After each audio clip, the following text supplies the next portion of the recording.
One, the shooting was obviously very bad.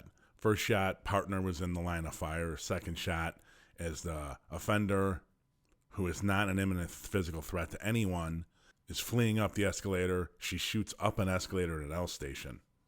Mind-bogglingly bad. 2, the interaction simply should have never occurred. If you're there to stop violent crime, you're not going after people walking between cars. We'll get to the reason why I think they did this. 3, he didn't really get shot for jumping cars or walking between the cars. The way the use of force guidelines operate, when that officer interacts with you, you put up resistance. The use of force guidelines then go up about what they can do legally to stop that resistance. The investigation is complete, so we don't know what happened between them walking between the offender walking between the cars and the eventual shooting. We don't know exactly what happened. We got to wait for the investigation to be completed. But it's not exactly that. What the shooting was caused by resisting arrest.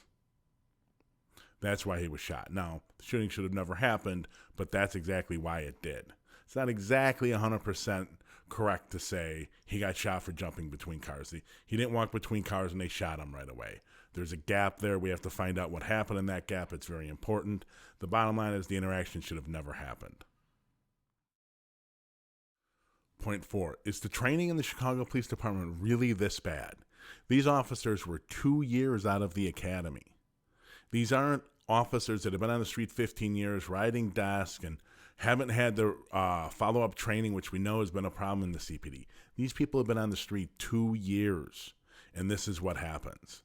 This is clearly a sign that the CPD's training is broken and remains broken, or at least remains broken until 2017 or 18. If they have made changes in between, we need to make sure they did, or whether they did or didn't, because if they didn't, that's a major problem. 5, what was the reason behind this interaction in the first place?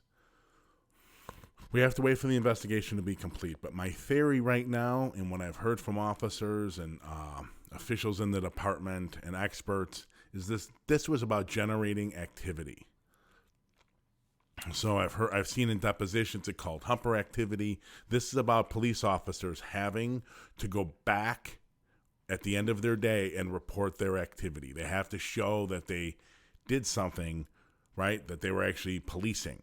And this is one of the ways you do it, writing an ANOV. It's ridiculous. An administrative notice of violation, which is the ticket that the offender would have gotten or should have gotten for walking between the cars. We could argue about whether the interaction should have happened. In my view, it shouldn't have happened. The reason it did is not because it's partly because of bad training. It's part of a lot of things. But the bottom line, I think, is what's going to come out is this was about generating activity. When you're there to prevent the violent crime spike, so-called on the CTA, you don't waste time writing ANOVs for walking between cars. It's just ridiculous. And this is the problem. We need to limit where we can, as best as we can, the amount of interaction between the police department and citizens. The officers are armed. If resistance comes at the officers, they have weapons. This is always a possible outcome. And that's why small things like ANOVs and walking between cars, if you're not endangering anyone, the police should leave. They shouldn't be interacting with that. This is just a great symbol, this incident, of what is the possibility of every interaction between the police and citizens and residents of Chicago. This should have never happened. Thank you for supporting the Chicago Justice Project.